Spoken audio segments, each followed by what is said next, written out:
Tetangga spesial kita hari ini adalah seorang pendakwah, ahli tafsir, dan juga tetangga yang ditunggu-tunggu oleh kalian. Ini dia Abi Quraish Shihab. Di sini kita belajar banyak dari seorang Abi Quraish bagaimana proses perjalanan hidupnya yang terus bergantung kepada Tuhan. Well, gue pengen minta maaf kepada tetangga-tetangga kita yang vegetarian karena pelajaran hidup kali ini isinya daging semua. Inilah dia kisah tetangga kita.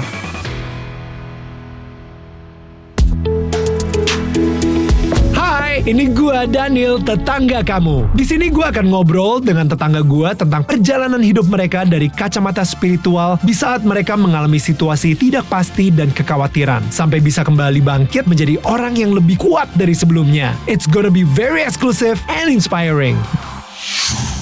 Hai semua tetangga-tetangga yang gue sayangin dan gue cintain, kembali lagi di Daniel Tetangga Kamu. Dan yes, I know you've been waiting untuk pembicaraan kita hari ini. Tapi sebelum itu gue pengen kasih tahu dulu ke kalian semua, kalau misalnya kalian pengen jadi bagian dari tribe kita, jadi tetangga kita, langsung aja cek ke Tokopedia, ada official shop kita, dan kalian bisa langsung beli merchandise official dari Daniel Mananta Network. Nah, langsung search DMN official merch, atau kalian bisa langsung cek, ini ada QR code-nya. Nah, tinggal di foto aja. Nah, abis itu langsung ke official shop kita. Jangan lupa untuk beli-beli, dan jangan lupa juga untuk nge-tag kita kalau misalnya kalian lagi pakai dan gaya-gayaan di Instagram. Cek social media kita di @DanielMananta_Network. Siapa tahu aja kalau misalnya kalian tag, nanti kita bisa repost lagi. Anyway, without further ado, ini dia sebuah obrolan yang kalian tunggu-tunggu. Langsung aja, ini dia Abi Quraish Shihab. Selamat pagi, Abi. Pagi. Wah, Abi, thank you banget menyempatkan waktunya hari ini. Terima kasih. Ini ditunggu-tunggu banget, Abi, karena sejak kemarin kami ngobrol sama Mbak Nana, itu banyak banget komentar-komentar yang bilang, kapan nih Daniel ngobrol sama Abi Quraish gitu. Jadi kayak akhirnya kesampaian juga di sini. Sebenarnya kita udah atur ini sama Caca dari 3 bulan yang lalu ya. Tapi akhirnya bisa ketemuan di sini sekarang, saya benar-benar bersyukur dan senang banget, Abi. Terima kasih. Abi, saya tadi kan kita sempat ngobrol sedikit ya, Abi, ya, tentang tujuan dari podcast ini. Jadi mungkin saya pengen seperti biasa nih, kita pengen ngobrol dulu tentang masa kecilnya Abi di daerah Makassar itu ya. 80 tahun yang lalu, oh my goodness, itu lama sekali. Abi lahir tahun 1944, jadi Indonesia belum merdeka saat itu bahkan. Boleh tahu gak sih masa kecil Abi itu seperti apa dan sampai hari ini bisa seperti ini? Masa kecil. Banyak yang terkenang di masa kecil. Ya toh. Mungkin yang paling meresap sampai sekarang itu sikap orang tua terhadap anak-anaknya. Itu saya kira ya toh, ayah ibu itu mendidik kami bersaudara untuk saling mencintai, mendidik kami untuk mengenal Tuhan, dan mengandalkan Tuhan sambil berusaha. Wow. Itu sehingga saya masih di usia sangat dini, saya kira usia 10 atau 11 tahun, itu paling banyak 12 tahun, saya sudah minta untuk masuk ke sekolah yang mengajarkan agama. Itu ayah sudah mengirim kakak saya yang lebih tua dari saya ke pesantren jauh dari beliau. Wow. Ini mempengaruhi saya juga ingin. Jadi artinya ada orang-orang yang belajar itu karena dipaksa oleh orang tuanya. Betul. Ada orang-orang yang dipaksa memilih jurusan tertentu karena keinginan orang tuanya. Itu ayah saya, keluarga saya, dan saya tidak pernah menggunakan cara itu. Wow. Kita berprinsip bahwa orang tua itu hanya mengarahkan bakat anak. Karena semua ilmu itu baik. Oke, Abi kan 12 bersaudara ya? Iya. Kenapa, apakah hanya Abi yang ngerasa terpanggil? Atau 12-12-nya?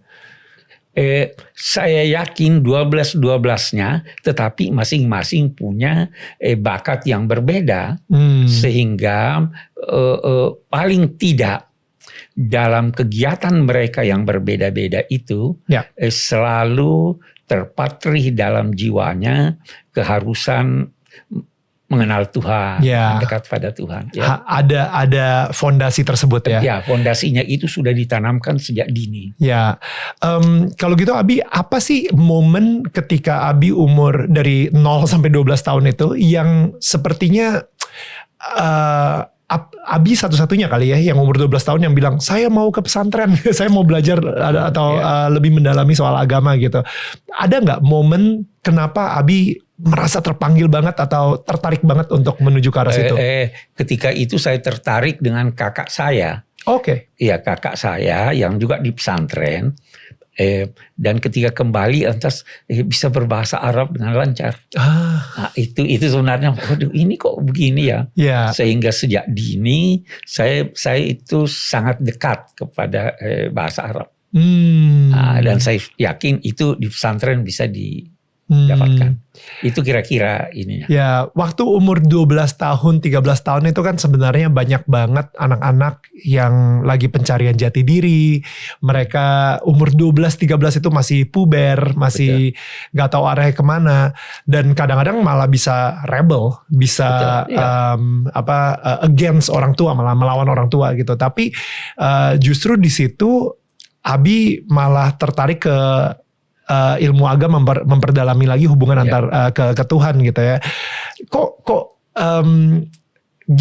Apa yang orang tua lakukan bisa, karena saya sendiri anak saya bentar lagi umur 12 tahun nih, saya deg-degan. Gimana cara supaya anak saya yang umur 12 tahun ini bisa lebih ke arah agama gitu? Hemat saya, prinsipnya dalam mendidik anak itu dengarkan dia. Bersahabatlah dengan dia. Jangan membentak dia. Itu ada prinsip. Jangan bebani dia melebihi kemampuannya. Jangan maki dia kalau dia salah, tapi doakan. Sehingga hubungan antara orang tua dengan anak itu adalah hubungan bagaikan hubungan antar sahabat.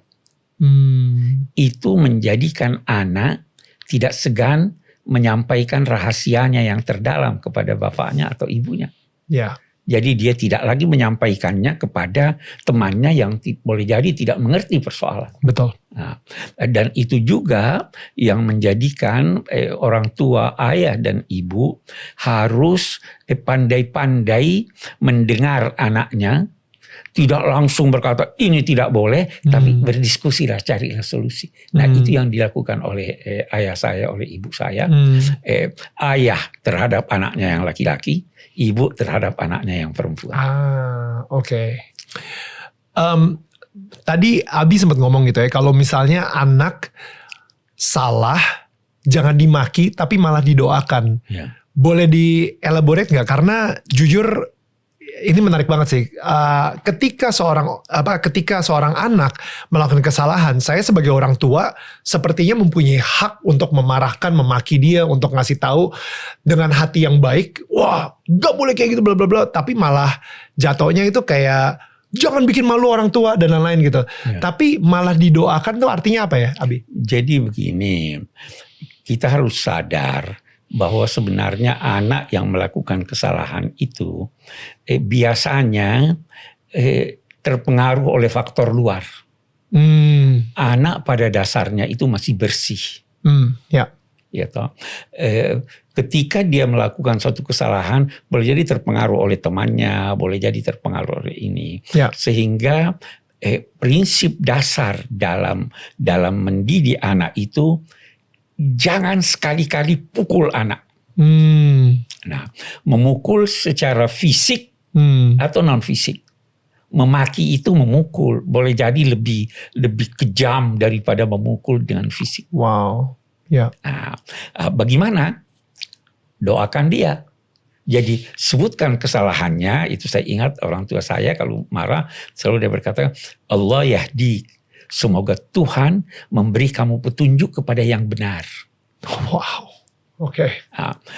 Kalimat ini menunjukkan kasih sayang orang tua kepada anaknya, sehingga kalau seandainya ada sikapnya yang menyakiti anaknya, rasa sakit itu diimbangi oleh perasaan sebenarnya ini saya dikasihi orang tua. Ya. Orang tua saya selalu berkata, kalau kamu saya sakiti, kamu merasa sakit, tapi sebenarnya saya lebih sakit dari kamu. Itu kan cinta. Jadi di saat marah, di saat menegur dengan keras, jalinan cinta itu tidak putus. Dan jalinan dengan Tuhan juga tidak putus, karena kita mengharap Tuhan memberi dia petunjuk. Itu yang terjadi. Wow. Ketika akhirnya Abi ke pesantren yang bilangnya itu ya, umur 12 tahun, dan mendalami untuk belajar agama, saya ngeliat justru semakin Abi mendalami agama, tapi semakin toleran. Saya kenal juga beberapa orang yang semakin mendalami agama, justru mereka agak lebih bisa dibilang tersegregasi gitu. Mereka justru jadi semakin intoleran. Apa sih yang membedakan, Abi? Pemahaman agama yang benar yang membedakan. Ada orang terlalu emosional, ingin memaksakan semua orang sama dengan dia. Padahal agama Tuhan itu kalau di dalam Al-Quran menyatakan kalau Tuhan mau dia bisa jadikan semua orang sama. Ya. Sehingga pemahaman agama yang benar adalah harus menyadari bahwa keragaman itu adalah kehendak Tuhan. Ketika Anda menyembah Tuhan, saya menyembah Tuhan, bisa jadi dan memang demikian. Pemahaman saya tentang Tuhan yang saya sembah sedikit berbeda atau banyak berbeda dengan pemahaman Anda. Ya. Tetapi kita satu, sama-sama kita menuju Tuhan yang maha baik. Betul. Iya kan? Betul. Sehingga kalau menurut penilaian saya, apa yang Anda lakukan itu salah. Tetapi saya juga menilai bahwa sebenarnya yang Anda lakukan itu yang salah juga menuju Tuhan yang intinya maha benar itu. Ya. Dan kalau manusia bisa mentoleransi kesalahan manusia, apalagi Tuhan. Nah, apalagi jika pendapat itu sebenarnya juga ditoleransi oleh Tuhan. Sedang yang tidak ditoleransi, tapi dia salah faham, bisa jadi Tuhan memaafkan. Ya. Ya, saya sering memberi contoh, dua orang diundang ke rumah si A. Dua-duanya mengambil jalan yang berbeda. Yang satu tidak sampai, dan yang satu sampai. Ya. Tuhan tidak marah pada yang tidak sampai karena dia berusaha jalan menemuinya. Wow. Ya. Ya itu kan kita ini. Jadi jangan membayangkan Tuhan itu jangan membayangkan Tuhan itu tidak mencintai hambanya walaupun yang berdosa. Dia tetap cinta. Pasti. Itu di dalam literatur agama ada ungkapan begini. Langit bermohon pada Tuhan, wahai Tuhan, itu hambamu yang di bumi sangat durhaka kepadamu. Izinkan saya menghancurkan mereka. Laut juga berkata demikian, gunung berkata demikian. Apa jawaban Tuhan? Kamu berkata demikian karena bukan kamu yang menciptakan mereka. Aku yang menciptakan mereka. Akan kuberi kesempatan kepada mereka untuk mengenalku dan kembali kepadaku. Itu Tuhan. Wow. Kan ini sangat toleran. Itu sebabnya ungkapan itu sangat benar. Bencilah keburukan, jangan benci yang membuat keburukan. Bencilah penyakit, jangan benci orang yang sakit. Tahu itu jalan menuju Tuhan itu banyak. Jangan tutup semua jalan itu. Buka walau satu jalan, boleh jadi melalui itu Anda sampai. Wow, ya.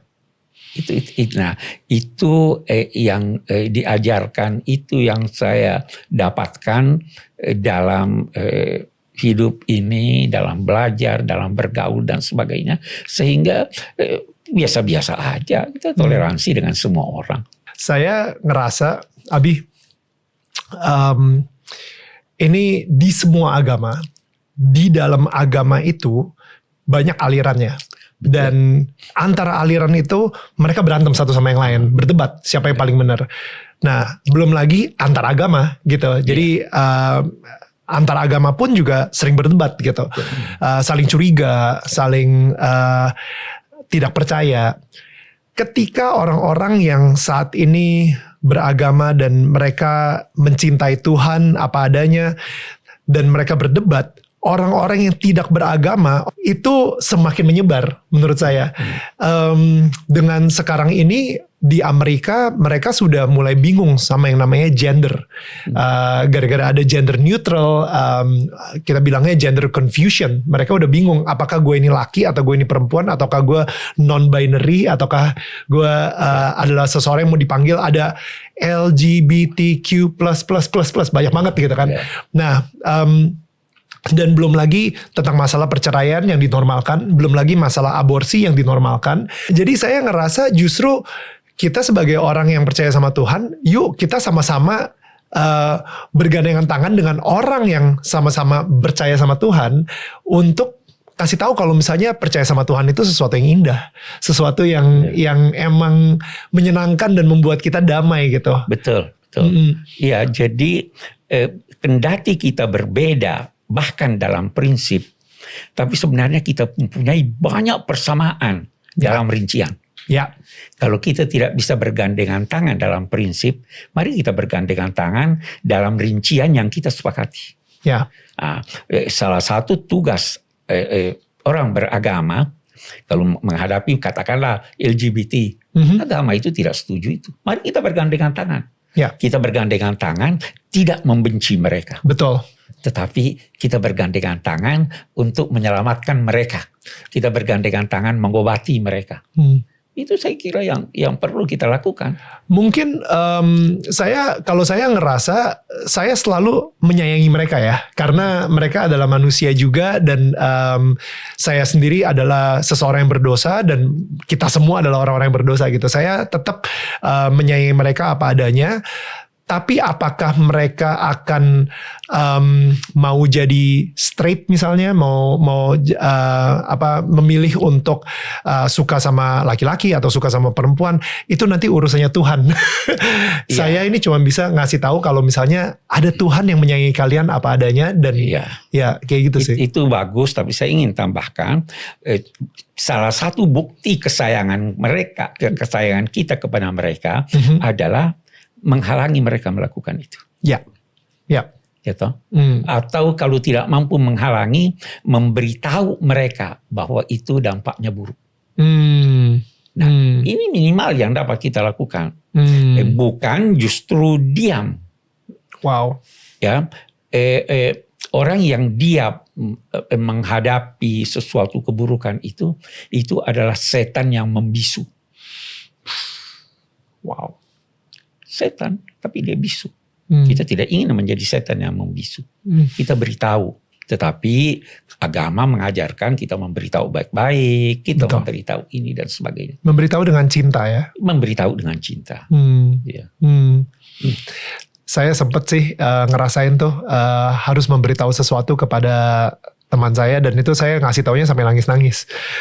Karena saya sebenarnya nggak pengen ngasih tahu tapi kayak hati saya didorong untuk ngasih tahu gitu kalau misalnya yang dia lakukan itu salah. Betul, tapi ya seperti itu sih.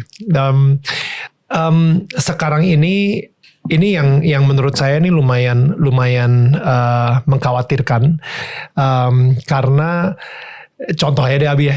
Ini anak saya nih umur 10 tahun, dia lagi mau masuk sekolah gitu. Nah, kemarin kita bawa ke sebuah sekolah ya, di Indonesia, masih di Indonesia, di kawasan Jabodetabek dan sekitarnya.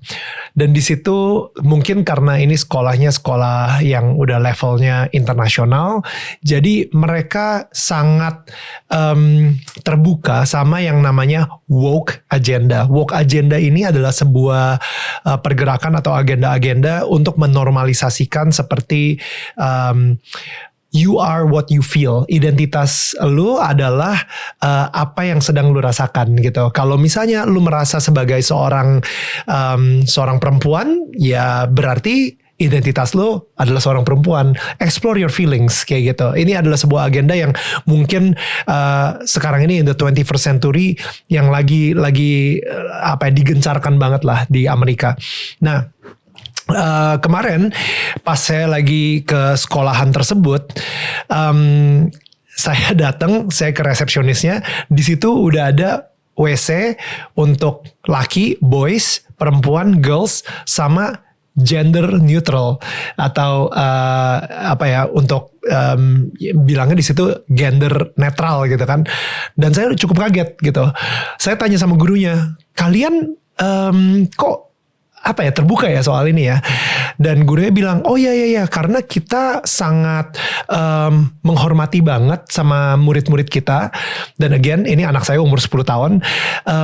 Justru kita seharusnya membebaskan mereka dengan pilihan mereka. Kita tidak pernah akan bilang apakah pilihan mereka itu benar atau salah, tapi kita akan selalu membebaskan supaya mereka bisa explore feeling mereka lebih jauh lagi. Dan apapun yang kita bicarakan dengan counselor kita, tidak akan pernah kita bicarakan dengan orang tua murid. Akhirnya saya nggak pernah ajak anak saya ke sekolah itu lagi. Tapi ini tentang seksualitas, tentang gender, ini jadi sebuah topik yang jadi relevan banget. Karena apa? YouTube, sosial media, TikTok, dan lain-lain, itu mereka banyak banget pesan-pesan si woke agenda ini, dan orang tuanya nggak tahu sama sekali. Nah, padahal yang punya otoritas untuk ngomong ke anak adalah orang tua. Saya percaya yang namanya the law of first. Orang pertama yang ngasih tahu tentang sebuah isu itu yang akan terus diingat sama anak, dan anak ketika bingung tentang isu tersebut, dia akan bertanya kepada orang yang ngasih tahu pertama kali. Nah, sayangnya yang ngasih tahu pertama kali tentang pornografi, tentang seksualitas dan lain-lain, itu adalah temennya. Dan temennya ini kadang-kadang kan suka nge-twist gitu. Gimana ya, kita sebagai orang tua mungkin saya jujur suka malu kalau misalnya ngomong sama anak-anak gitu. Kadang-kadang kita mengharapkan udahlah biar sekolahan aja yang ngajarin dia tentang seksualitas. Biar agama atau tempat ibadahnya aja yang akan mengajarkan dia tentang seksualitas. Tapi sebagai orang tua justru gak berani ngajarin soal seksualitas karena awkward gitu. Ya, di situ letak kekeliruannya. Oke. Ya, malu. Malu. Orang tua harus mampu mendidik anak-anaknya, harus mampu menjelaskan bahaya-bahaya yang mungkin dialami oleh anak. Salah satu bahaya yang terbesar sekarang adalah menyangkut LGBT. Oke. Jadi jangan bersikap seperti bangau. Menutup matanya, meletakkan matanya di tanah, menyembunyikan kepalanya. Ini bahaya yang luar biasa. Salah satu contoh misalnya tadi, biarlah anak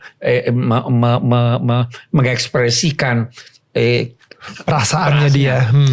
Apakah kalau anak berperasaan angkuh, biar dia ekspresikan?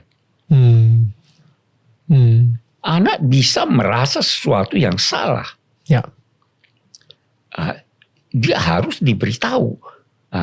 Yang normal itu hanya laki-laki dan perempuan.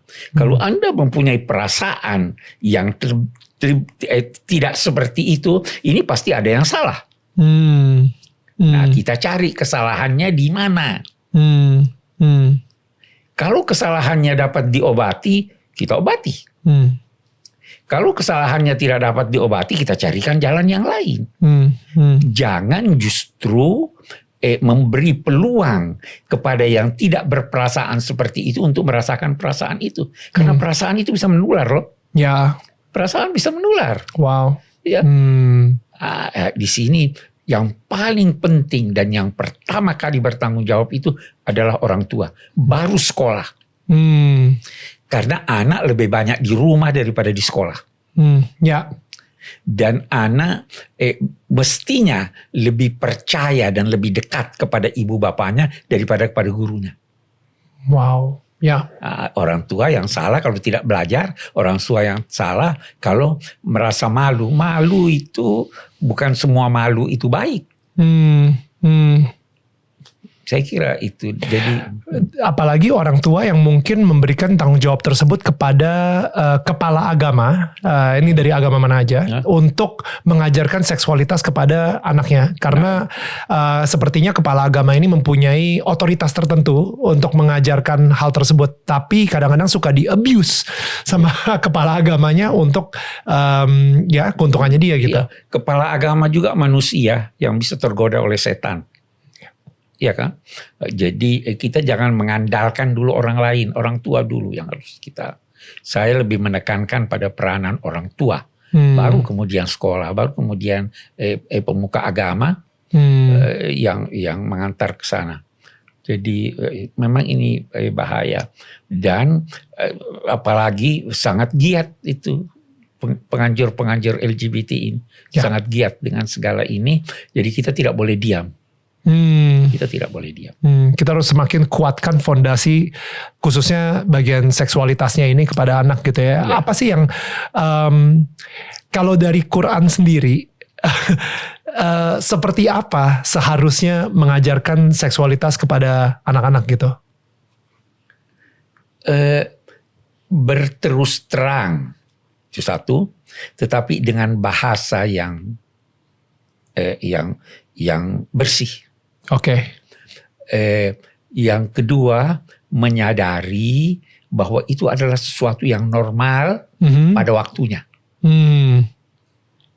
Atau jadi biasa itu orang bercinta, biasa itu orang berhubungan intim, itu normal. Bahkan agama menganjurkan. Tetapi pada waktunya dan caranya. Sehingga ada pembatasan-pembatasan yang harus dilakukan terhadap manusia sesuai dengan usianya, sesuai dengan ini. Tanpa pembatasan itu akan terjerumus di dalam kesalahan. Jangan pernah berkata bahwa orang ini bebas sebebas-bebasnya. Karena penganjur LGBT pun itu mendukung adanya pembatasan. Kita lihat, tapi bukan di bidang seks. Mereka di bidang seks longgar, bebas. Tapi di luar seks mereka tidak mengenal pembatasan. Boleh tidak orang tidak terbatas di dalam melajukan mobilnya? Tanda merah itu batasan atau tidak? Batasan. Ya. Boleh tidak di tengah malam Anda membunyikan radio? Ya. Ada pembatasan. Ya. Dalam hidup ini ada pembatasan. Betul. Nah, jadi dalam bidang seks juga harus ada pembatasan-pembatasan. Betul. Jangan bicara itu pada anak yang belum mengerti. Jangan praktekkan yang bertentangan dengan budaya dan agama dan naluri manusia yang sehat dengan itu. Betul, betul. Karena hubungan antar jenis itu sampai sekarang masih dalam dua tanda petik tidak disepakati oleh semua ilmuwan.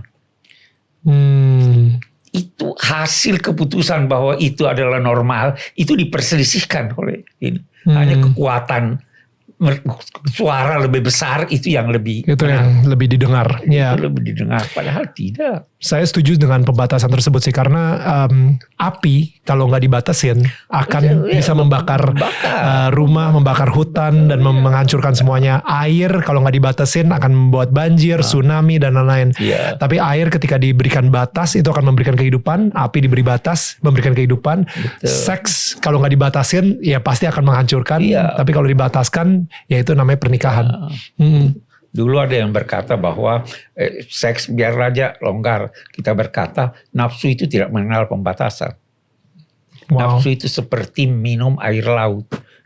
Semakin Anda minum semakin haus. Ya. Buktinya di negara-negara yang melakukan pembebasan seks itu luar biasa ininya, bukan justru meredah. Ya, malah semakin hancur. Ya, Semakin hancur. Ya.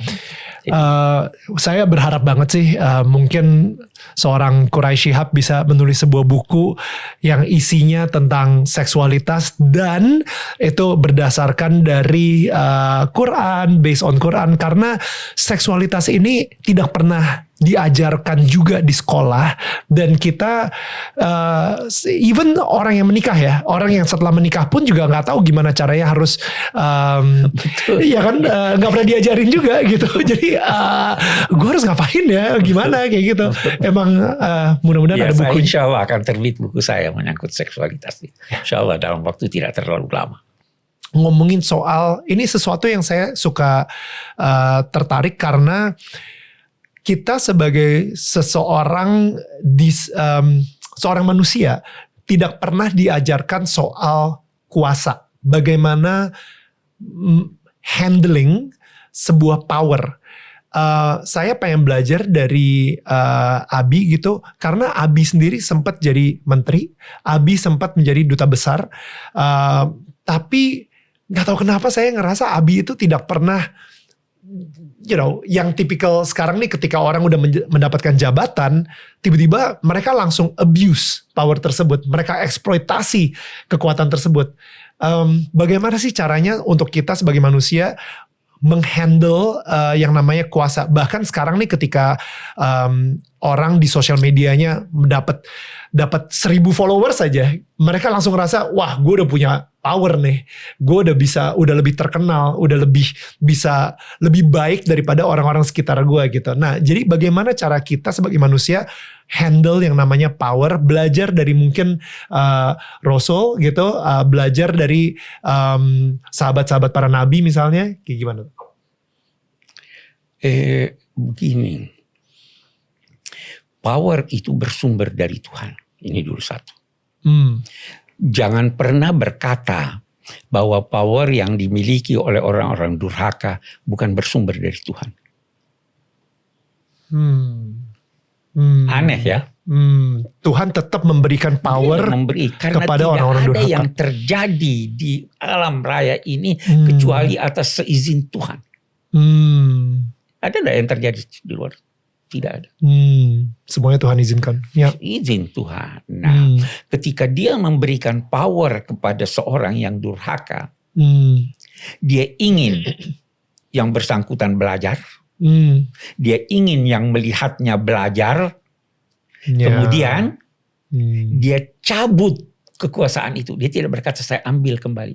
Dia cabut kekuasaan itu dengan terpaksa dan menjadikan orang yang tadinya berada di awang-awang tinggi terhempas jatuh ke bawah. Pelajaran buat yang bersangkutan. Wow. Ya.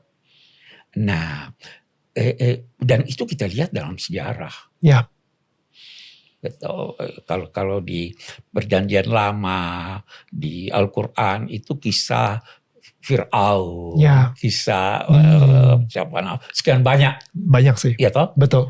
Pelajaran buat kita. Betul. Nah, ketika Anda mempelajari itu dan menanamkan itu di dalam hati Anda, Anda akan merasa bahwa apa yang saya miliki ini hanya sementara dan ujian. Ada orang yang hanya berkuasa beberapa hari. Ya. Ada negara yang hancur, istilahnya dalam literatur agama, hancur karena masa buang air kecil. Saya nggak ngerti itu ya. Oke. Saya ceritakan. Oke. Ada seorang raja penguasa pada zaman dinasti Umayyah. Dia bertempur. Dia ingin buang air kecil. Maka dia pakai kudanya pergi menjauh buang air kecil. Ya. Kudanya menghindar, lari. Musuh berkata sudah meninggal pimpinan ini raja, tidak ada lagi, ini kuda sudah datang, kocar kacir pasukannya, sudah hancur negaranya. Karena apa? Mudah sekali Tuhan kalau mau mengambil kekuasaan itu dengan cara yang Anda tidak pernah duga. Ya. Wow. Nah, kalau ini tertanam di dalam hati, power apapun yang Anda miliki, Anda selalu berkata, Tuhan lihat saya, dia bisa cabut ini. Ya. Nah ini kan, ini yang seringkali tidak ada pada pemilik power itu. Betul. Ya kan? Karena ketika Tuhan memberikan kuasa atau power tersebut kepada orang tersebut, dia ngerasa dialah Tuhannya sekarang. Dialah Tuhan. Begitulah Firaun merasa diri Tuhan. Begitulah ini, atau Tuhan-Tuhan kecil. Betul. Abi, untuk Abi sendiri ya, ketika akhirnya sudah menjadi menteri, sudah menjadi duta besar Indonesia di Mesir gitu. Itu bagaimana sih perjalanan Abi sendiri melalui itu semua?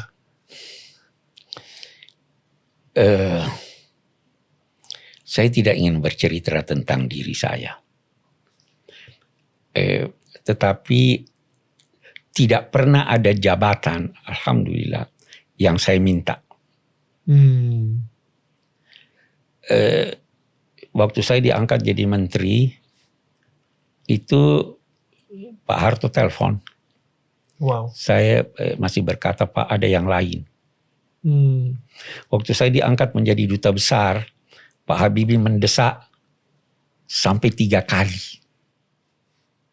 Saya selalu berkata, saya guru besar, bukan diplomat. Beliau jawab, diplomat tidak bisa jadi guru besar, tapi guru besar bisa jadi diplomat. Wow. Setengah dipaksa saya terima. Jadi rektor tidak pernah saya cari. Saya beranggapan bahwa itu anugerah Tuhan, sekaligus itu amanat dari Tuhan. Kapan dia mau ambil, silahkan. Atau kalau kita mau cerita soal itu, jadi waktu mau jadi dubes itu, ibu mendesak saya biar anak-anak kita bisa belajar di sana. Saya masih tidak mau. Waktu jadi rektor di sini, wakil rektor di Makassar, semuanya tidak ada yang saya minta. Saya percaya bahwa siapa yang meminta jabatan dan berusaha meraihnya, apalagi tanpa jalur yang benar, Tuhan akan membiarkannya sendiri. Tetapi siapa yang tidak memintanya dan menerimanya karena merasa wajar untuk mendapatkannya, Tuhan akan membantunya. Itu prinsip dalam ajaran agama yang saya berusaha untuk meraih sedikit dari tuntunan itu.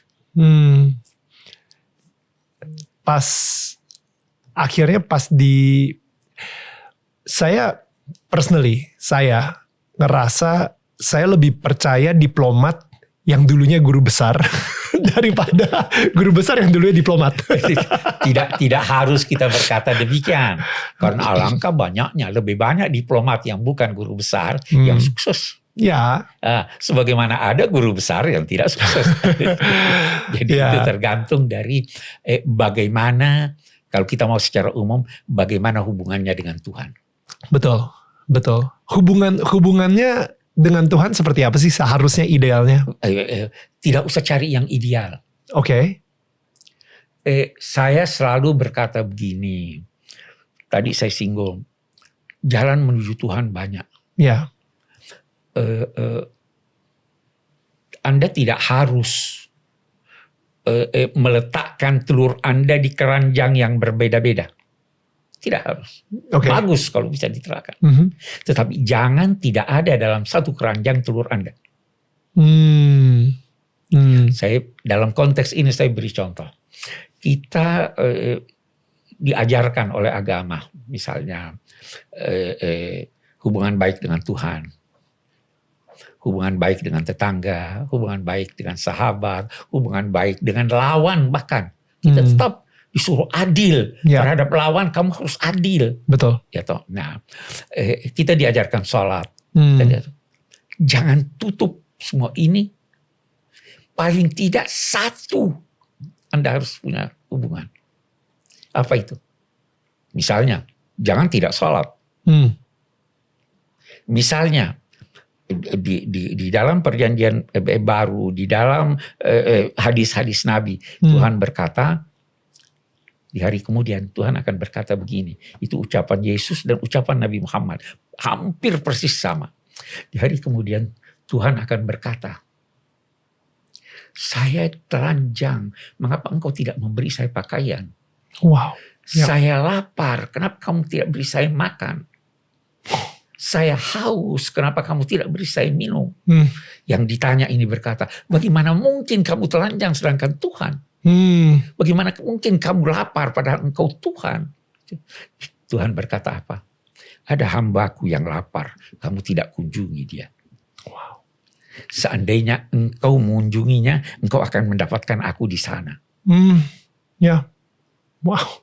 Itu yang telanjang, itu yang haus. Seandainya kamu memberinya minum, kamu mendapati aku di sana. Nah, jangan putus ini.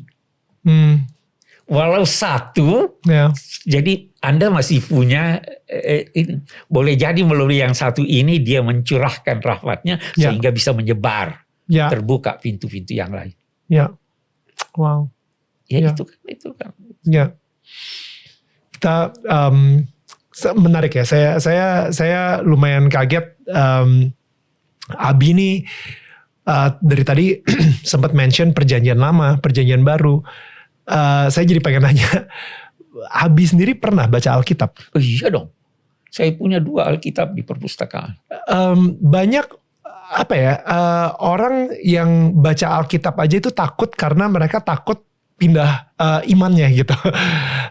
Abi sendiri gak pernah khawatir kalau misalnya nanti pindah imannya? Saya tidak khawatir dengan membaca itu karena disertasi saya itu membahas manuskrip yang di dalamnya banyak mengutip perjanjian lama dan baru. Itu disertasi saya. Oke. Ya. Dan agama tidak melarang kita untuk membaca Alkitab. Hanya saja tentunya ada prioritas. Ya toh?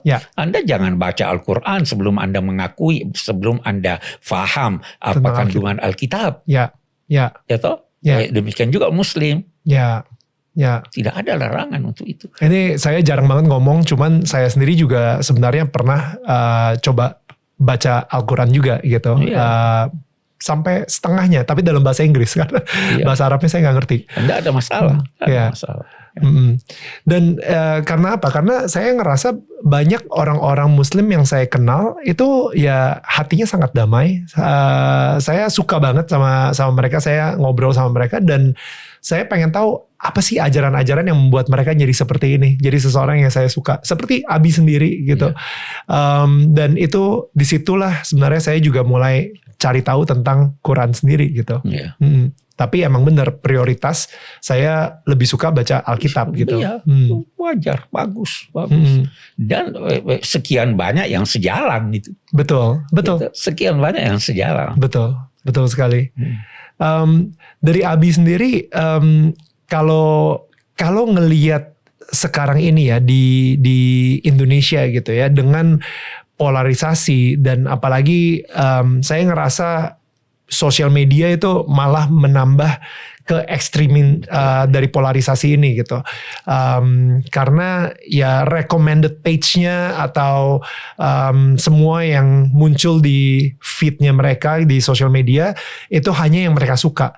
Sebenarnya itu diperlukan gak sih untuk seseorang lebih mengerti agama satu sama yang lain? Saya kira perlu, untuk mengerti itu perlu. Oke. Ya, bagaimana Anda akan mengerti sesuatu kalau Anda tidak mempelajari apa dasar-dasar dari keyakinan orang lain.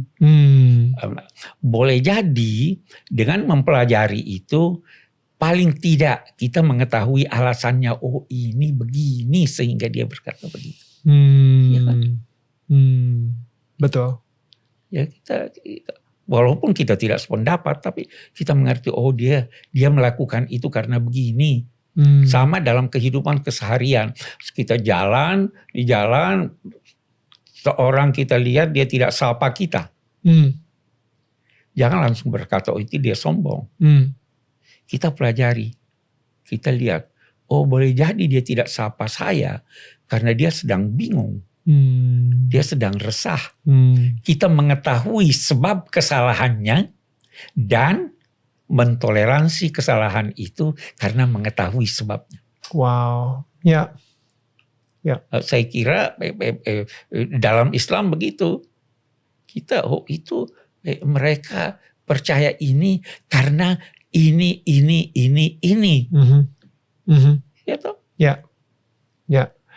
Saya pernah ngedenger sebuah konten, mungkin saat itu Abi lagi ngobrol sama Panji Pragiwaksono, saya kalau nggak salah itu ya. Tapi itu benar-benar kena banget di hati saya ketika Abi bilang tentang berprasangka baik. Itu adalah pertama kali saya mendengar kata tersebut gitu. Karena sebelumnya saya selalu mikirnya berprasangka itu hanya berprasangka buruk. Berprasangka baik itu ternyata ada juga kata-katanya. Oh iya, kita berprasangka baik. Kita berprasangka baik. Agama menganjurkan kita berprasangka baik. Iya. Ya cari pembenaran di dalam kesalahan orang picik. Mencari kesalahan dalam sikap benar orang. Orang bijak mencari pembenaran atas sikap kesalahan orang. Ya. Oh, dia begitu, itu kasihan karena dia begini dan begitu. Jadi kita berprasangka baik. Kalau di Quran itu dikatakan hindari prasangka karena sebagian prasangka itu dosa. Jadi hindari prasangka buruk. Wow. Dosa pertama yang terjadi adalah akibat prasangka buruk. Wow. Betul. Itu kalau di Quran, iblis datang pada Adam menyampaikan, kamu ini tidak dilarang mendekati pohon ini karena Tuhan tidak mau kamu menjadi malaikat atau kekal di sorga. Wow. Ditanamkan prasangka buruk. Ya. Jangan pernah berprasangka buruk pada Tuhan. Walaupun di dalam kenyataan Anda melihat bahwa ini kelihatannya buruk. Boleh jadi di balik apa yang Anda lihat buruk itu ada kebaikan yang banyak. Ya. Kita berprasangka baik pada Tuhan. Ada orang tabrakan. Dibawa ke rumah sakit, untuk diperiksa, harus dioperasi. Sebelum dioperasi, dilakukan pemeriksaan pendahuluan. Dalam pemeriksaan pendahuluan ditemukan penyakit-penyakit lain yang tadinya dia belum tahu. Bersyukur enggak dia tabrakan? Bersyukur banget dia tabrakan. Kita lihat ini jelek. Padahal Tuhan mengatur sesuatu yang baik untuknya. Wow. Luar biasa. Banyak peristiwa dalam hidup ini yang seperti itu. Ya. Ya kan? Prasangka baik. Tuhan itu baik. Bukan cuma baik, maha baik. Betul Abi. Betul. Betul banget Abi. Dan ini mungkin saya juga pengen ngasih encouragement kepada tetangga kita yang saat ini mungkin lagi saja saat ini di tengah mengalami peristiwa yang buruk gitu. Siapa tahu aja di tengah-tengah peristiwa buruk ini ada sebuah kebaikan yang Tuhan ingin ungkapkan ke kalian gitu. Dan ini saya ngedapetin banget barusan dari Abi juga. Kita ngomongin soal masa buruk.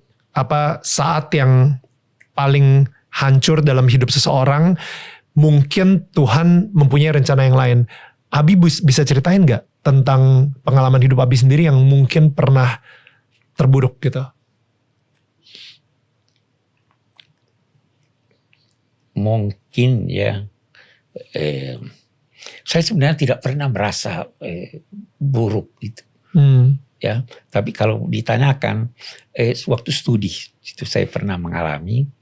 Saya dan adik saya Alwi itu belajar. Dia itu atau tidak usah saya cerita itu. Saya tidak lulus, dia lulus. Oke. Itu pukulan berat sekali. Wow. Adiknya lulus, dia tidak lulus. Wow. Ya. Saya ditawari masuk fakultas lain, tapi saya tidak mau. Karena bukan itu keinginan saya memang sejak semula ingin belajar Al-Quran. Itu di Azhar. Jadi saya mengulang setahun. Wow. Itu pukulan berat sekali. Ya. Tapi saya yakin bahwa dengan demikian saya justru mencapai apa yang saya ini. Saya masih teringat saya tuh gagal dalam satu mata kuliah sastra bahasa Arab. Dan itu mutlak diketahui oleh orang yang ingin mempelajari Al-Quran. Angka saya kurang setengah. Gila, sakit banget. Sakit banget sakit ya. Banget, kurang setengah. Aduh, sakit banget. Mendang malu tidak lulus. Tapi saya bilang saya harus belajar. Sehingga setahun itu saya memperdalam itu. Wow. Seandainya saya lulus, mungkin pengetahuan saya menyangkut bahasa Arab dan seterusnya tidak akan sama dengan setelah itu. Ya. Jadi saya syukuri. Itu misalnya. Selain itu, saya tidak merasa pernah sampai jatuh. Pernah di Jakarta ini, setelah pindah ke Jakarta, kita tidak punya uang untuk membeli beras. Tapi saya tidak jatuh. Ada saja yang Tuhan bisa saja menolong. Saya masih teringat waktu itu kita tidak punya. Ibu bilang bagaimana? Oke deh, insya Allah ada uangnya. Saya diundang ceramah ke satu bank. Saya diberi honor banyak sekali. belum pernah saya menerima honor jutaan seperti itu. Wow. Coba dia, Tuhan membantu. Wow, ya. Tuhan akan selalu menyediakan ya. Menyediakan dia. Tapi kadang-kadang kita sebagai manusia itu pengen ngambil jalan cepatnya gitu, Abi. Kita pengen ambil jalan cepat. Padahal semuanya ada waktunya. Semua ada waktunya. Gimana untuk menahan diri supaya kita tetap lebih percaya sama Tuhan daripada udah deh, ini gue yang handle aja deh kali ini deh Tuhan. Saya kira itu membutuhkan proses pengamalan dan pengalaman yang banyak. Ya. Yaitu, dan tentunya mohon bantuan Tuhan. Ya. Kita berusaha, kita minta bantuan Tuhan. Ya. Kalau misalnya ngomongin soal anaknya Mbak Nana gitu, anak keduanya Mbak Nana itu kan hidupnya hanya 4 jam. Dan akhirnya meninggal.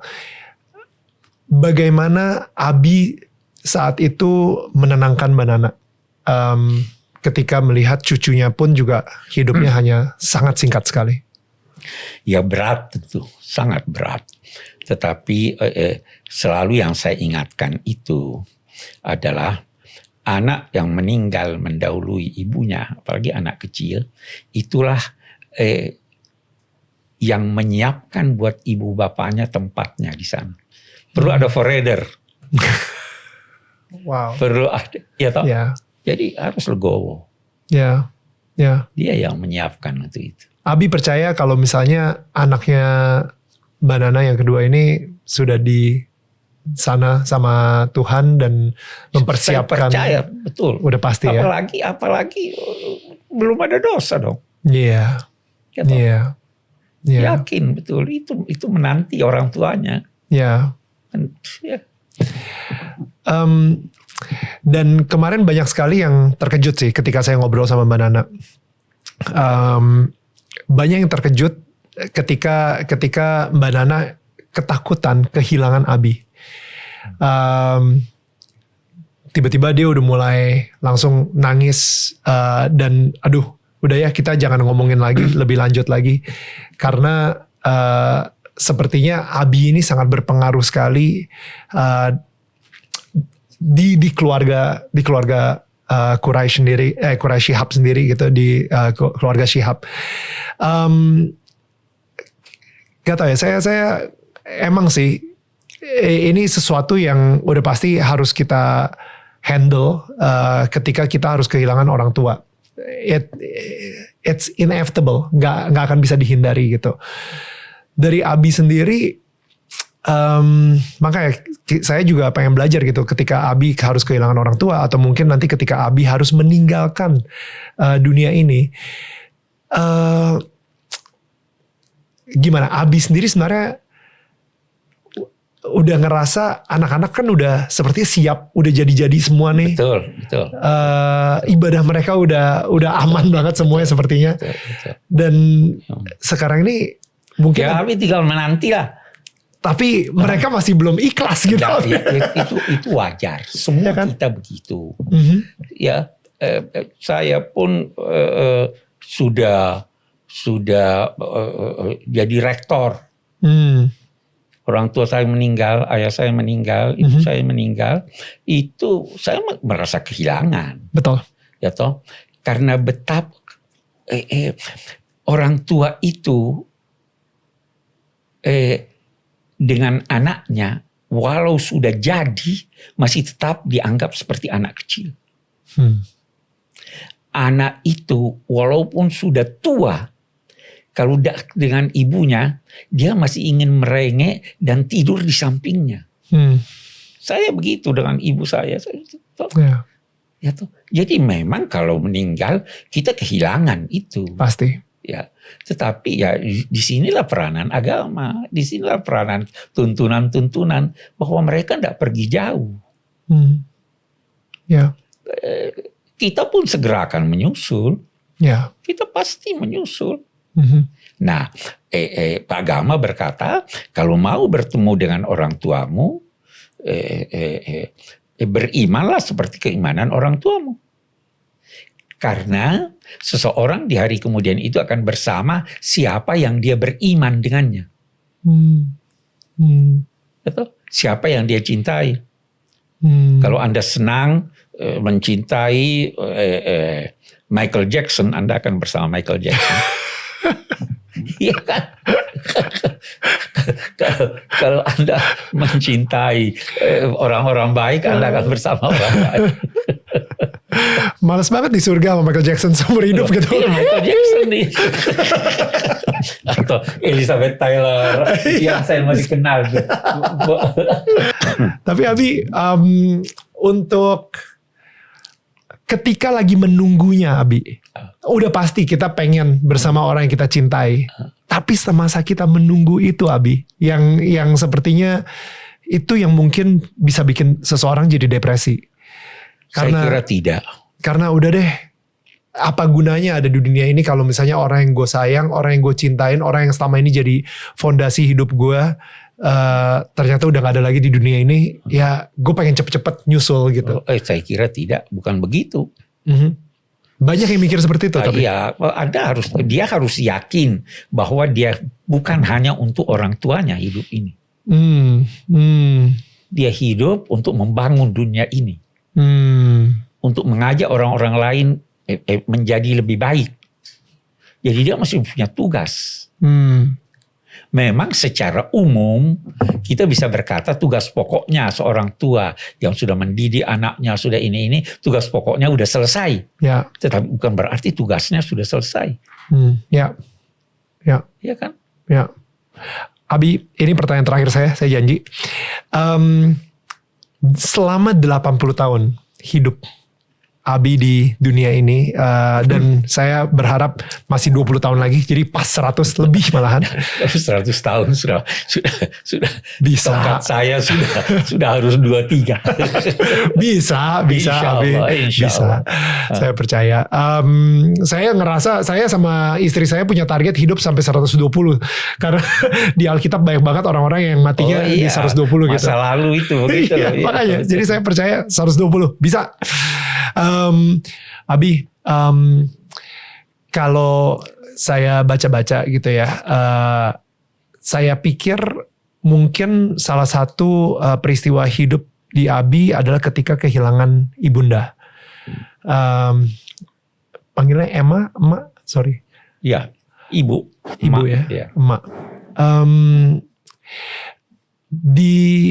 Setelah COVID, setelah pandemi ini, banyak banget dari teman-teman saya, circle saya, itu kehilangan orang tercinta gitu. Saya mau tahu kalau misalnya dari Abi sendiri, bahkan katanya Abi sampai ngucapin Al-Fatihah sampai 7 kali setiap hari, karena ngerasa kehilangan banget oleh ibunda. Mungkin kalau misalnya sekarang kita ngomongin soal ditinggalkan oleh orang yang kita cintai banget, itu udah pasti sakit itu akan ada. Tapi bagaimana untuk menemukan kedamaian dengan Tuhan yang kok Tuhan izinkan mengambil ibu seperti itu gitu? Iya, yang pertama kita harus yakin bahwa itu kan perpisahan sementara. Kita akan ketemu lagi. Gitu. Saya berpisah dengan ibu tahunan waktu saya belajar. Setelah 8 tahun baru ketemu. Yeah. Yang kedua, tempatnya di sana, saya optimis lebih baik dari tempatnya di sini. Ya. Sehingga itu mengobati.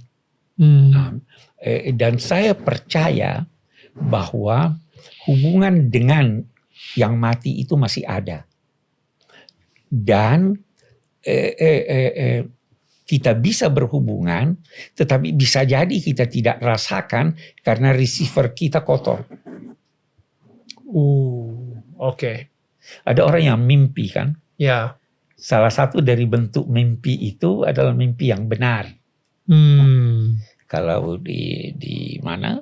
Di agama itu nabi-nabi mimpi, Nabi Yusuf mimpi, ya segala tahu. Jadi salah satu penafsiran. Nah, bisa jadi kalau receiver Anda benar, Anda mimpikan sesuatu. Wow. Nah, jadi kembali lagi agama ini fungsinya terlalu banyak. Ya. Nah, jadi itu tentu ada kesedihan, ada kekecewaan, tapi itu terobati. Dengan keyakinan-keyakinan semacam ini. Abi bagaimana akhirnya bisa berdamai? Berapa lama by the way Abi yang sampai tiap hari ngucapin Al-Fatihah 7 kali? Saya kira tidak lama, tidak terlalu lama gitu. Ya, mungkin ya 40 hari saya kira sudah ini. 40 hari sudah. Saya baru aja diskusi sama teman saya gitu ya, bahwa di Indonesia itu kadang-kadang orang tuh ketika ada yang meninggal, ada pengajiannya 3 hari, seminggu, 7 hari, atau 40 hari gitu. Dan barusan saya tanya sama teman saya, ternyata itu adalah sebuah asimilasi gitu ya di Indonesia, di mana ini adalah sebuah budaya atau tradisi Indonesia yang sebenarnya bukan dari Islam itu sendiri. Sebenarnya yang benar tuh kayak gimana sih kalau saya boleh tahu Abi? 3 hari, 7 hari, 40 hari. Itu tidak ada secara tegas. Di Quran atau? Di Quran. Ya. Tetapi ada, katakanlah, 3 itu sempurna yang bilangan di bawah puluhan. Ya tahu. 40 itu juga sempurna. Di Quran kita temukan banyak 40, di hadis banyak 40. Misalnya, di Quran ada dikatakan Musa dijanjikan oleh Tuhan untuk bertemu dalam 30 hari, lalu ditambah 10 sehingga genaplah menjadi 40. Di perjanjian lama juga ada 40 ya. Betul.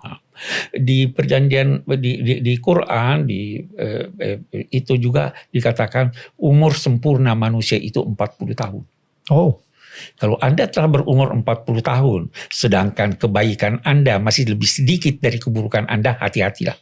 40.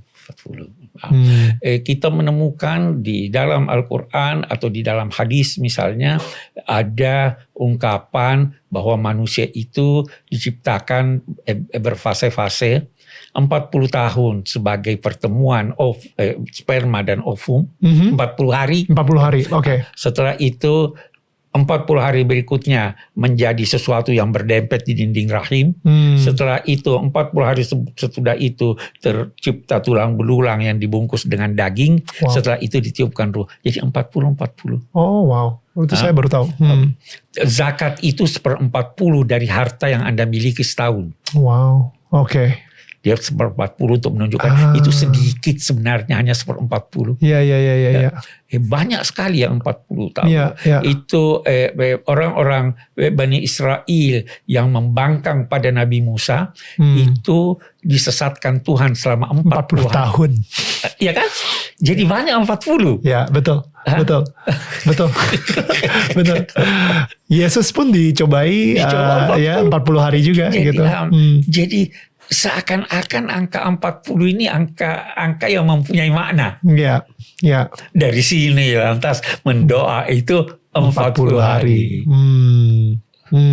Itu kesan. Ya. Kita tidak bisa melarang orang untuk merasakan kesan itu. Ya. Dan dalam saat yang sama, Anda tidak harus menunggu 40 hari untuk mendoakan orang mati. Betul. Tidak juga lantas berhenti setelah 40 hari. Betul. Wow. Karena agak bermasalah ketika orang melihat itu sebagai sebuah dosa atau enggak. Itu tidak. Ya kan? Ketika wah, gue nggak doain selama 40 hari berarti gue bersalah nih sama orang tua gue misalnya, atau sama yang ditinggalkan gitu. Jadi di mana yang tadinya tradisi atau sebuah budaya, dan abis itu begitu masuk ke agama, itu jadi mulai blur antara yang mana yang dari Tuhan, yang mana tradisi. Sehingga udah deh, biar gampang semuanya dosa. Ya itu. Ya kalau mau cari gampang itu memang begitu. Tapi kalau mau cari yang ini, bahwa Tuhan sebenarnya, kalau dalam Islam ya, Tuhan sebenarnya merestui budaya positif. Budaya positif itu adalah tuntunan agama. Karena itu dalam satu masyarakat yang memiliki budaya positif, lestarikan itu. Oke. Saya sering berkata begini, budaya positif masyarakat Muslim itu sholat pakai pici. Positif. Picinya pici hitam. Budaya positif masyarakat di Mesir sholat tidak pakai pici. Budaya positif di Saudi Arabia boleh jadi pici putih. Kalau saya disuruh pilih mana yang dipakai, saya pakai pici hitam. Wow. Karena itu budaya positif di masyarakat saya. Di Indonesia. Tanpa saya menghalangi orang, silahkan kalau Anda mau masuk. Pakaian juga begitu. Yang terpenting dalam Islam adalah menutup aurat. Anda mau pakai sarung, mau pakai celana, mau pakai long dress, mau pakai apa.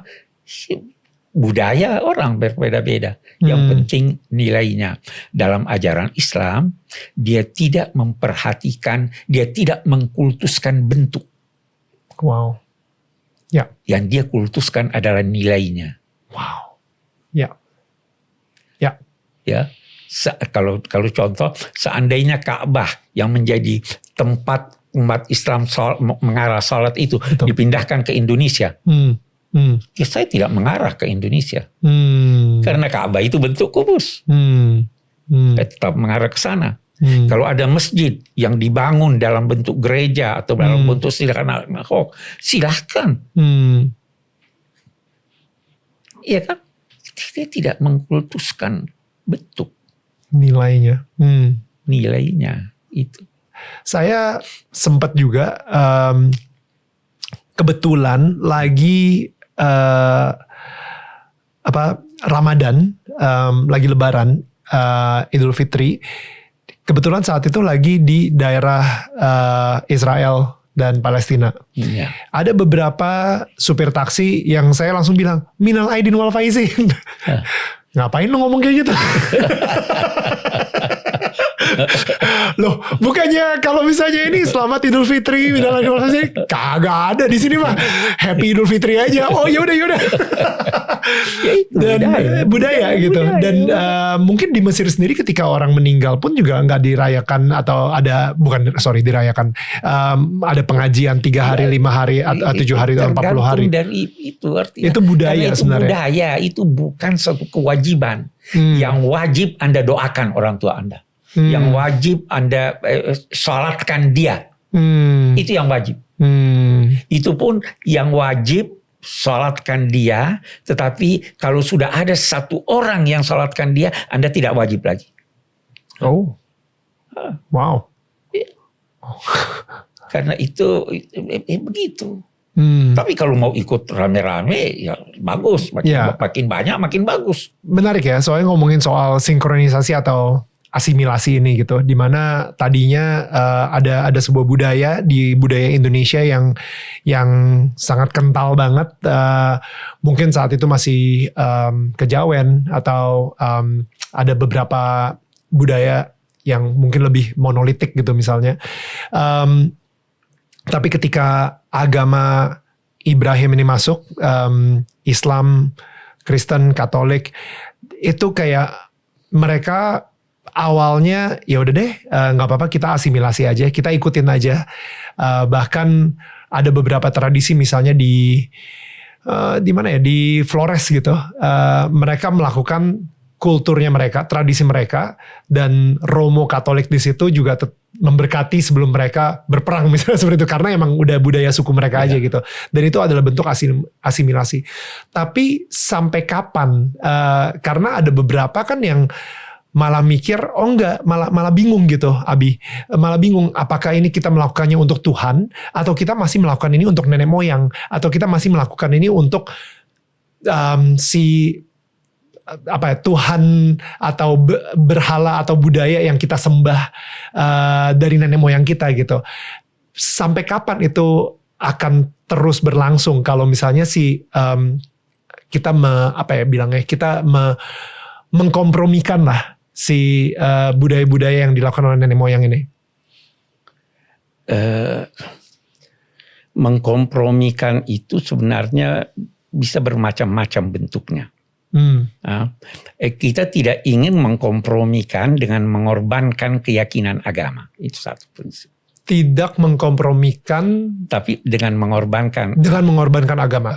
Ya. Saya akan beri Anda contoh. Oke. Begini. Ada orang, katakanlah budaya perkawinan. Oke. Ya toh, ada sungkeman. Ya. Apakah itu ketika saya sungkem, saya sujud kepada orang tua? Wow. Atau sujud saya itu penghormatan pada orang tua? Wow. Iya kan? Okay. Ketika perkawinan, calon pengantin dimandikan. Apakah dimandikan itu untuk kebersihan jiwanya dan fisiknya, ataukah itu karena mengikuti nenek moyang yang percaya ada hantu, ada ini dan sebagainya? Jadi kita bisa melakukan itu, tetapi dengan niat bahwa ini yang sesuai dengan tuntunan agama. Ada orang meninggal istrinya. Yang terjadi di Solo, pejabat meninggal istrinya, dia melepaskan burung merpati, adat. Waktu itu saya katakan begini, kita lepaskan burung merpati bukan dengan mengikuti tradisi dan keyakinan yang lama, yang saya tidak tahu apa saja itu, tapi kita jadikan merpati itu sebagai lambang kedamaian. Kita melepaskan agar supaya yang meninggal disertai dengan kedamaian. Ya, hatinya harus benar gitu ya. Harus benar. Jangan lantas mengikuti itu. Gitu. Karena saya sering banget, ini kalau saya benar-benar dari pengalaman pribadi saya sebagai seorang yang berketurunan Chinese gitu. Ada yang namanya feng shui. Orang-orang yang sudah beragama, yang mengikuti, mungkin mereka mengaku sebagai pengikut Yesus, tapi mereka juga percaya sama feng shui. Jadi saya kadang-kadang suka tanya, berkat yang ngasih berkat nih sebenarnya siapa gitu? Si suhu feng shui-nya atau atau Yesus gitu sebagai Tuhannya kamu atau juru selamat kamu gitu. Karena sekarang udah lebih jelas lagi yang lebih dipercaya sebagai juru selamatnya adalah si guru feng shui-nya. Ini sama juga dengan pawang hujan. Iya kan? Ya. Kita percaya bahwa yang menurunkan hujan itu Tuhan. Ya. Ada kita melakukan hal-hal, kalaupun sebenarnya itu tidak ada dalam ajaran agama, jangan percaya bahwa itulah yang menjadikannya. Betul. Jadi sampai di situ kita bisa mentoleransi. Walaupun ada yang sudah pokoknya jangan toleransi langsung sama Tuhan. Ya. Tetapi di dalam mengajak orang memang kita harus bertahap. Ya. Sampai tiba saatnya benar-benar murni dan sesuai dengan apa yang kita percaya sebagai tuntunan agama. Ya, setuju. Dan itu sih, jangan sampai si asimilasi ini atau sinkronisasi dari budaya-budaya sebelumnya itu kita, ya udahlah nggak apa-apa lah emang seperti itu. Tapi akhirnya malah membingungkan buat generasi kita setelah itu gitu. Sama juga dengan angka 13. Oh iya, angka 4 kalau di Chinese. Angka 4 gak boleh. Makanya kalau misalnya Abi perhatiin di lift itu angka 4-nya gak ada. Angka 4, angka 14, angka 13 gak ada semua. Angka 24 gitu. Iya mereka itu sejak dulu kita di dalam Islam juga ada itu istilah hari Rabu terakhir. Itu juga buruk. Ya ini semuanya tidak ada, tidak. Ya. Ya tapi kalau orang yang mau menghindar, silakan menghindar tapi jangan atas nama agama. Oh hari Rabu. Sama yang jangan tanya saya, ada enggak hari-hari yang baik untuk melaksanakan pesta perkawinan? Ya. Ada. Kalau saya ditanya, saya bilang ada. Kapan? Musim hujan. Jangan. Undangannya enggak hadir. Ya undangannya pada enggak datang. Iya, benar. Ya. Begitu. So, Abi, kemarin tuh kita sempat ngobrol sama Mbak Nana gitu kan, dan pertama Mbak Nana sampai enek banget. Saya pasti yakin Abi juga tahu gitu ya. Mbak Nana sampai enek banget ditanyain, kenapa sih Mbak Nana tidak berhijab gitu kan. Itu Mbak Nana sendiri sampai bilang kalau misalnya kebanyakan orang yang bertanya seperti itu bukan penasaran tapi lebih menghakimi. Makanya beliau itu tidak menjawab gitu. Dan jawaban beliau itu lebih sering kayak udah baca aja buku Abi tentang hijab gitu. Nah sekarang saya mau langsung nanya ke orang tentang hijab. Mungkin tadi kali ya ngomongin soal nilai dan orang mengkultuskan bentuknya gitu.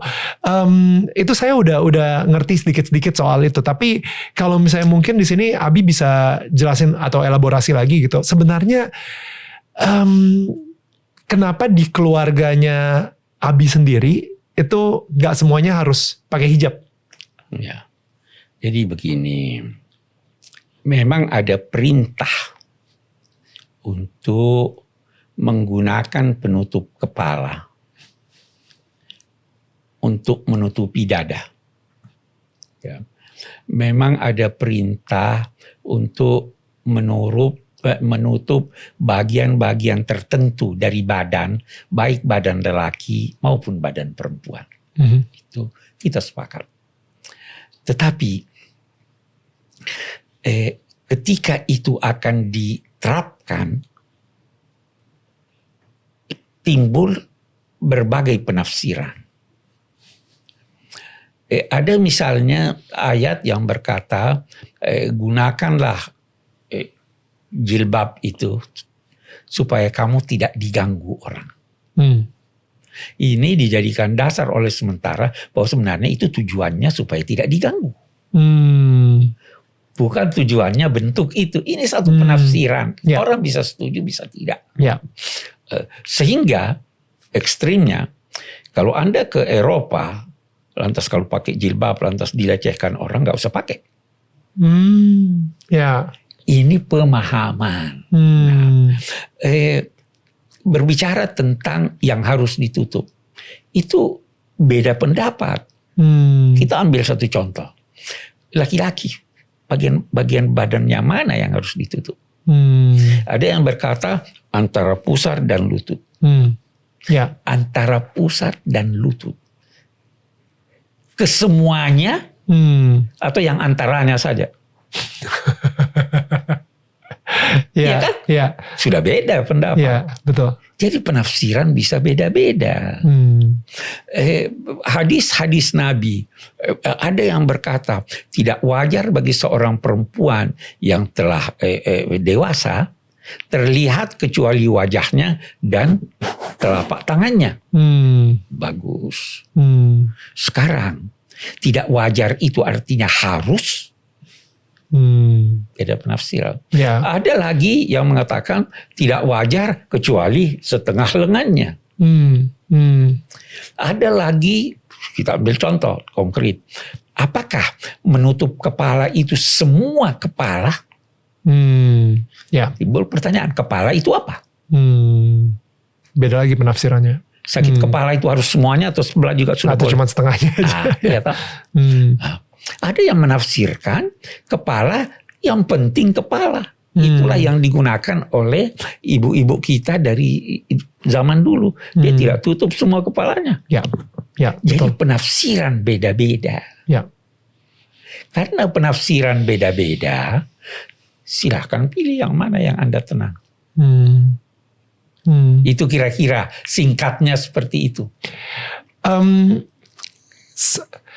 Saya nih, kenapa saya tertarik sama pembahasan ini? Karena sebagai seorang Abi Quraisy Shihab, ahli tafsir, dan mempunyai titel atau jabatan guru besar, dulu pernah jadi menteri agama, kita mungkin dari orang-orang tuh punya ekspektasi anaknya semuanya pasti harus menjadi muslimah yang baik banget gitu. Dan semuanya udah pasti harus hijaban kayak gitu. Kalau enggak, bapaknya yang malu, ibunya yang malu, misalnya seperti itu.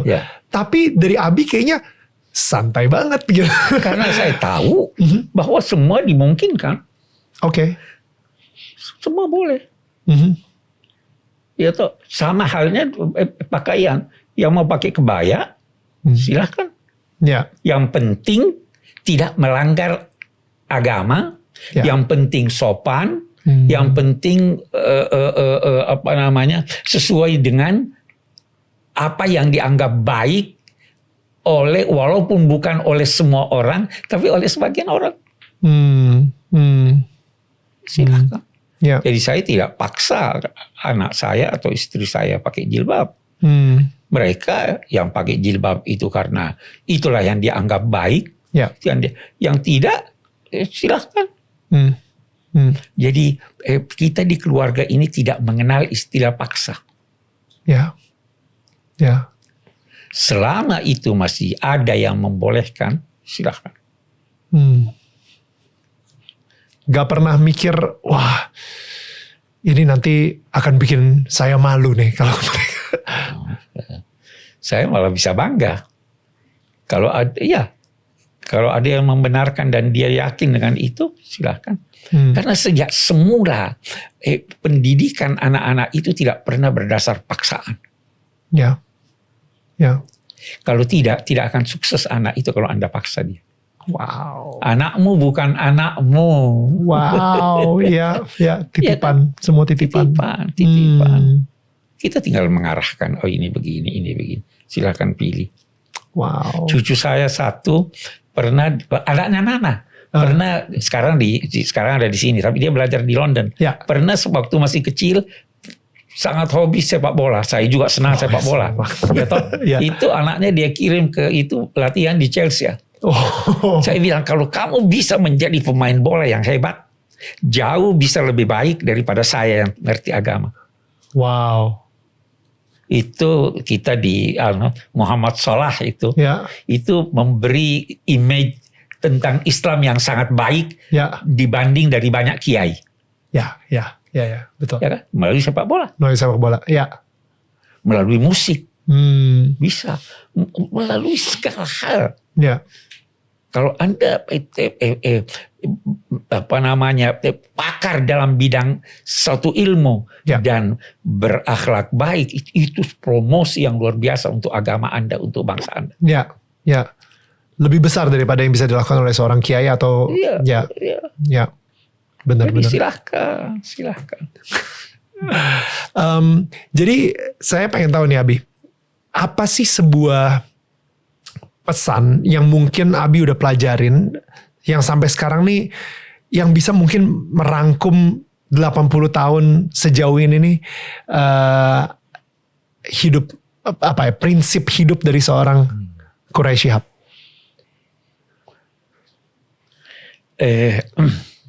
Semakin dekat Anda pada Tuhan, semakin bahagia Anda. Amin. Itu. That's it. Ya. Ya kan? Semakin jauh, semakin merana Anda. Walau boleh jadi pada saat-saat sebelum mencapai sikap merana itu, Anda tergiurkan atau terbiuskan oleh kebahagiaan semu. Wow. Ya. Tetapi kalau Anda bersama Tuhan, betapapun sulitnya keadaan Anda, akan terselesaikan. Wow. Ya. Itu. Jadi itulah agama sebenarnya. Itu agama yang membedakan agama dari filsafat. Filsafat itu hanya mengasah otak. Agama itu ingin Anda tercerahkan otak Anda dan terbersihkan jiwa Anda. Ya. Filsafat itu hanya setengah dari kebutuhan manusia. Ya. Tapi agama mengantar Anda menjadi manusia seutuhnya, fisik, mental, jiwa, akal, dan sebagainya. Beautiful. Ya. Ya kan? Lengkap, full. Lengkap. Karena agama dari Tuhan dan Tuhan yang menciptakan kita. Dia yang tahu kebutuhan kita.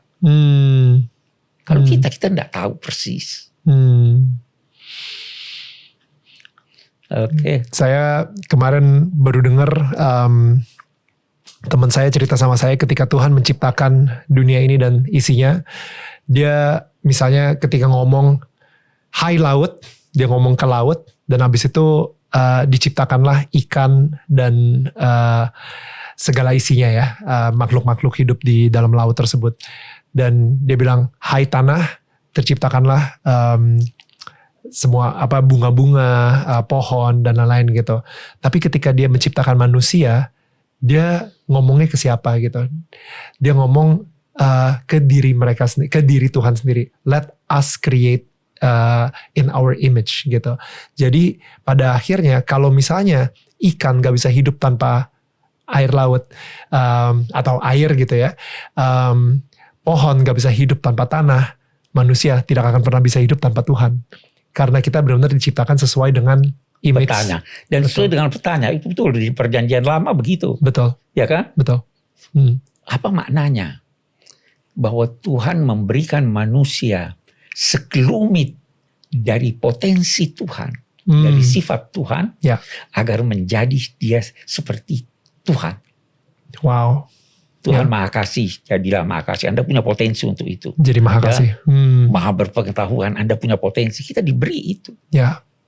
Ya. Dan karena manusia adalah makhluk yang dalam 2 tanda petik memiliki potensi sifat-sifat Tuhan itu, maka manusia adalah makhluk yang paling dicintai Tuhan. Amin. Ya. Sama halnya seorang ayah yang punya anak banyak. Yang paling sesuai sifatnya dengan sifat ayah, itulah yang paling disayang. Iya kan? Itu betul. Tuhan. Abi, terima kasih banyak atas obrolan kita. Sorry nih agak lama tapi aduh, ini souvenir dari kami. Kita selalu ada rumah ini. Terima Abi, kasih. Ini adalah rumah tetangga kita ya. Jadi mudah-mudahan di sini bisa diisi lilin sama Abi sehingga terang dari rumahnya Abi ini bisa terus menyinari tetangga-tetangga di sekitar. Walaupun tetangganya adalah anak-anaknya juga ya. Tapi nggak apa-apa. Wah, bagus sekali. Simbol yang bagus sekali. Betul. Terima kasih banyak Abi. Terima kasih. Ya, baiklah kepada semua tetangga kita, thank you banget udah nonton obrolan kita hari ini di Daniel Tentang Kamu bersama Abi Quraish Shihab. Dan kita akan ketemu lagi minggu depan. Jangan lupa tetangga saling menyangga bukan menyanggah. Bye.